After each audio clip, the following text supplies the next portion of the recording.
দাবি নিয়ে, আমরা এসেছি আমাদের দাবি নিয়ে।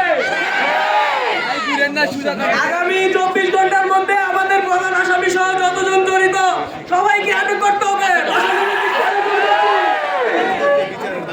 আমাদের ভোমরাতে এরকম ঘটনা এর আগে কখনো হয় নাই। এরপরে যেন এরকম করার কোনো সাহস না পাই, এই সাহস আমরা আর দিব না।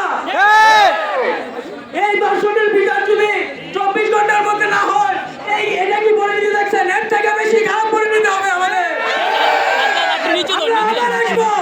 যতদূর পর্যন্ত বিচার না হবে আমরা এই থেকে রাজপথ থেকে সরব না।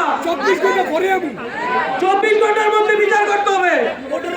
আশিক সহ যারা এই দর্শনের সাথে জড়িত আছে তাদের সবাইকে আটক করতে হবে। সবাইকে আমাদের সামনে দাঁড়াই করে দিয়ে জবাবদিহি করাতে হবে।